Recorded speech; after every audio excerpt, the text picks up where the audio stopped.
Swastiastu, Assalamualaikum warahmatullahi wabarakatuh, Shalom, Namo Buddhaya, dan salam sejahtera untuk kita semua.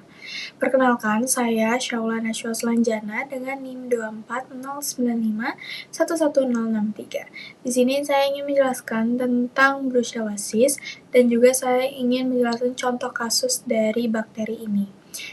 Dengan judul Brucellosis, ancaman tersembunyi dari susu dan daging yang tidak tersentuh api. Yang pertama, latar belakang. Brucellosis adalah penyakit zoonosis atau yang bisa menular dari hewan ke manusia yang disebabkan oleh bakteri Brucella.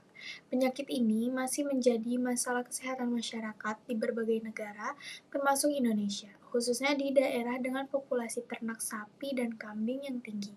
Penularan pada manusia biasanya terjadi akibat konsumsi susu mentah, daging yang tidak dimasak sempurna, atau kontak langsung dengan hewan yang terinfeksi.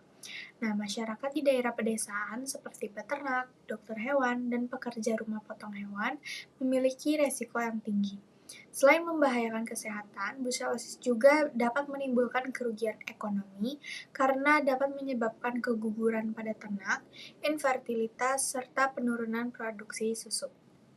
Tujuannya itu yang pertama untuk mengetahui penyebab dan cara penularan penyakit brucellosis. Yang kedua itu untuk memahami dampak brucellosis terhadap kesehatan manusia dan hewan. Dan yang ketiga untuk menjelaskan langkah pencegahan dan pengendalian brucellosis di masyarakat. Rumusan masalah dari contoh kasus ini yang pertama, masih rendahnya kesadaran masyarakat terhadap bahaya konsumsi produk hewani mentah. Yang kedua, minimnya program vaksinasi dan pemeriksaan rutin pada ternak. Dan yang ketiga, lemahnya koordinasi antar sektor kesehatan hewan dan manusia. Lanjut, contoh kasus. Kasus brucellosis pernah dilaporkan di beberapa daerah di Indonesia, antara lain ada di Jawa Tengah, Nusa Tenggara Barat, dan Sulawesi Selatan. Yang pertama, kasus di Nusa Tenggara Barat. Berdasarkan laporan dari Direktorat Kesehatan Hewan Kementerian Pertanian, ditemukan kasus Brucella abortus pada sapi perah di Kabupaten Lombok Barat dan Lombok Tengah. Kasus ini menyebabkan penurunan produksi susu hingga 30% dan peningkatan kasus keguguran pada sapi betina. Beberapa peternak yang tidak menggunakan alat pelindung diri juga saat membantu proses kelahiran itu dilaporkan mengalami gejala mirip flu yang kemudian terdiagnosis sebagai brucellosis. Yang kedua, kasus di Jawa Tengah, yaitu ada di Boyolali dan Semarang. Pada program pemeriksaan rutin di peternakan sapi perah, ditemukan reaksi positif Brucella pada lebih dari 5% sampel darah sapi. Pemerintah daerah bekerja sama dengan Dinas Peternakan dan Kesehatan Hewan untuk melakukan vaksinasi massal dan isolasi ternak terinfeksi. Kasus-kasus ini menunjukkan bahwa brucellosis masih menjadi masalah nyata di Indonesia, terutama di daerah peternakan yang padat. Lanjut ke penyebab dan penularan dari bakteri brucellosis. Bakteri Brucella dapat bertahan lama di lingkungan yang lembab dan dingin.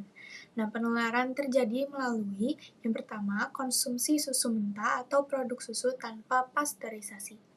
Yang kedua, kontak langsung dengan cairan tubuh hewan yang terinfeksi. Dan yang ketiga, inhalasi debu atau aerosol dari kandang atau tempat pemotongan hewan. Dampak dari bakteri ini yaitu pada hewan tuh dapat terjadi keguguran, retensi plasenta, penurunan kesuburan, dan menurunnya produksi susu. Dan pada manusia itu dapat terjadi demam tidak menentu, nyeri sendi, lemas, dan bila tidak diobati dapat menyebabkan komplikasi pada organ dalam seperti hati dan jantung.